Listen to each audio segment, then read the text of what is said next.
as of late. My goodness. I'm glad. Good for her. She deserves it. She's a fun character. You go, girl. Thank you, Devin. And I appreciate it. We're going to be seeing Game 1 on Final Destination between Kogarasuma and JohnNumbers.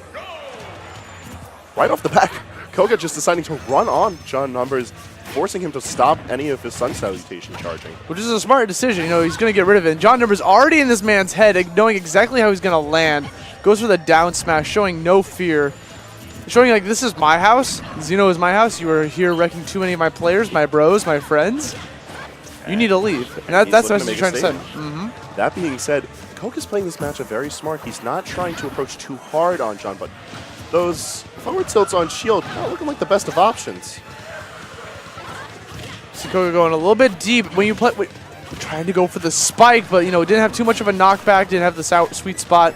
Sent up Numbers to the right side instead, but sent home a message possibly to Numbers, showing that he's not afraid to go off stage against him. When you're playing against VII off stage, that almost killed, but the sword is really good against him.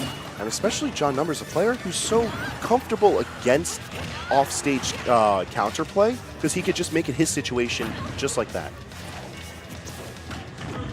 Numbers playing a little bit of footsies, going back for that forward tilt. And he just kicked the soccer ball over his head, trying to back air it right back into his face. See him running back and forth. Manages to land a forward air in, hits a second one, and that was almost dead. One more could be deadly for Numbers as he continues to show no fear, but gets hit by the hula hoops. Manages to get back on. Super Hoop will not get that kill today. And Dancing Leader is going to put JohnNumbers on the opposite side, and he misses the tech, and that's going to be the first stock drop for Koga. If you're going to go off stage against JohnNumbers, the #1 rule is you got to learn how to tech. Like, that is super important because he will try to stage spike you at any given point.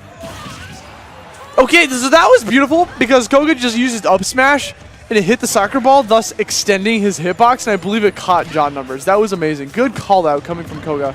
Now, that's a property of this matchup I've noticed Koga is very aware of. We don't often see against enemies of JohnNumbers. He's very aware of the volleyball and what it's able to do to extending hitboxes. We've seen he's tried to use it against John himself. He's tried to just get it out of the way, prevent John from using it against him. And it's very excellent awareness from Koga. That was the cutest dolphin slash I've ever seen. That, like, he did totally accidental, hit the soccer ball back in John's face. It was beautiful. Now we see him running back in, catching Koga's landing. Now he has him off stage. Numbers controlling this game. Like, whatever momentum he'd lost previously, it is now back in his hands. Koga sits at a dangerous 138%. Numbers, you know, he's going to get the simple short hop out of shield back air to cancel the ledge get up.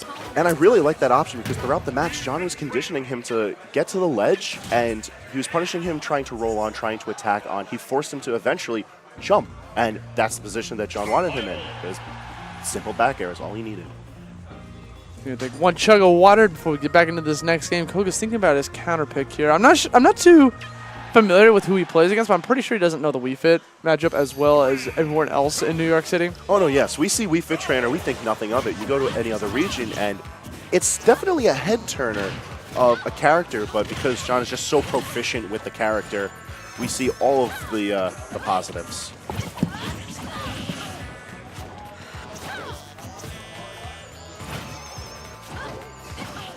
Now John sitting with a very small lead, but he's had all the opportunity he needed to get a full Sun Salutation up, and he has deep breathing charge. That was super smart of JohnNumbers to narrowly avoid that forward air since Koga's very hungry for it. Not letting him get back onto the ledge and actually killing him with that forward air. I think it caught John by a little bit by surprise. He starts scratching his head from after that death. There was some questionable DI from John, but nonetheless it gives Koga the lead that he needs, and he's currently sitting at 104%. John could take advantage of this, but at the same time, Koga can make a lot of use out of the rage. Trying to apply a little bit of shield pressure with that jab, but Numbers just kind of forward tilts him out of there. Once again, just keeps using forward tilt. Just such a great move to use out of shield in order to punish. Where is he going? He fast fell too hard. Down is where he's going. Dude, John knew exactly what was happening there. You make the slightest mistake, you leave yourself open for that. Because you grabbed the ledge, he was 100% vulnerable to get stomped on. Wipe his feet on him, and that was just unfortunate for Koga to put himself into that situation. And now the damage is just racking back up on Koga. Just like that, the lead he has is gone. Big answers with a forward smash, sending him back off stage. Numbers trying to find his way back on, though. He manages to pretty easily. JohnNumbers never had a disadvantage when he's off stage, man. Just never. He's always cooking up something. If not him having control of the offstage gameplay, it's him figuring out what he's going to do once he's back with firm footing. Tries to get that read with that forward smash, but I think he was just a little bit too far away. Numbers calculating where to hit that soccer ball. He just does the normal get up, hits it with a forward smash. He's sitting at 113% off stage, spamming air dodge, not wanting to deal with Koga off stage. Beautiful placement of that soccer ball, extending a hitbox out to prevent Koga from trying to chase after him. And Koga just controlling the stage, dominating it even. Yes, but even at that, he's eating a fully charged Sun Salutation. John healing a tiny bit of damage for that. Koga just doesn't know the timing for that, I suppose. I guess he's trying to go for a power shield both times, but he's just a little bit too late on the trigger. And that's one of the major issues with players from out of region who come here that may not particularly know the matchup. They don't particularly know what tools are going to get abused, and a whole lot of shield pressure is being put on. Speaking of abuse, dude, that shield looking mad hurt. But he just goes for the normal get up, does the O-play with enough for rage, actually gets the kill, and takes JohnNumbers to a Game 3 scenario. Now, with John in control of where the stage is going, what do you think Koga's ban is going to be? Because we saw that he was feeling pretty comfortable on FD. I can see him banning Lilat. But then again, John doesn't like Lilat. John's never going to go to Lilat. He would does ban he know Lilat that? for Koga. Yeah, it's he'd never go to Lilat. He tried to ban Lilat in our actual stage list. He's going to go to FD. He is going to go back to FD. Now, I can understand why, because the match was relatively close for Game 1. However, having no platforms and a lot of air to play around with is where John's at his most comfortable. So Numbers trying to go for the double up air, trying to apply a little bit of pressure against Koga. This Koga dashes a little bit back and forth, trying to just find open as they continue to play this neutral.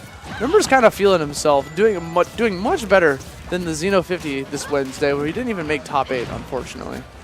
Yeah, but he's guaranteed top 5 at least here. Yeah, he's definitely coming off of some solid play today, and he's just showing such proficiency behind his play right now against Koga. I mean, John's gotten this far in this bracket, beating the likes of Vinny. Like, I don't think he wants to go out losing to a Lucina that we're not too familiar with. You know, it's probably something that's on his mind. He wants to go all the way. If you beat, like, the player fated to win the tournament, you want to win said tournament. And now Koga's sitting at 104, but in control of the ledge. He's going to be eating it up air, and John's going to safely come down on stage. John trying to go for some pivot grabs there. Koga not delaying his 4th swing of Dancing Blade in order to try to extend that combo. Numbers once again going for the forward tilt at a shield answer. This could be big for Numbers. He has him off stage. Koga struggling. He managed to not even go for the ledge that time. I think it caught Numbers off guard because he just opted to go for the deep breathing and didn't go for a punish afterwards. So once again, showing no fear, goes for the trade and accepts it.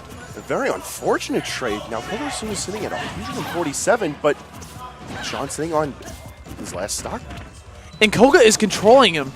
The man just knew exactly where he was going to go. Used the normal tech and immediately went in for a grab, knowing that he was going to hold on to shield. Goes for a shield breaker in case John opted to go for an approach. But John does the classic on his ledge. But that is the JohnNumbers. That right there. He rolls from the edge of the stage and then forward tilts. That is like, I've seen John do that a million times. And it's such a smart option because John is covering so many things that his opponent can be doing with that forward tilt. Whether he gets the reverse hitbox of it, knocking them upwards, he gets the tipper of the front so that he knocks them out towards the ledge, or it'll clank. It's such a safe option that I like to see out of John. And JohnNumbers is expecting Koga to end his Dancing Blade prematurely. He actually ends up going for the 4th swing, catching Numbers completely off guard. He's got a neutral in order to just erase that soccer ball from existence. Going for a short hop down air in the middle of neutral, surprisingly, doesn't really get too much of a follow-up out of it. And just like that, the lead that Koga had is just gone. And he's camping his landings. The second Koga goes for a double jump. Numbers has a salute to the sun, waiting for him, hitting with that up air. One more of those could do it for him. Hits it with a point-blank salute to the sun. Koga just desperately trying to get back on the stage. All of his resources gone. Such a great trap coming from JohnNumbers. The man was out of double jumps. He had no answer. He completely threw the salute to the sun at him. He was done. He was done. He made sure to cover every possible option that Koga brought to the table. He made sure to read ahead of time to get him off stage, and all the while making sure that a full salutation was on deck so that he was absolutely ready.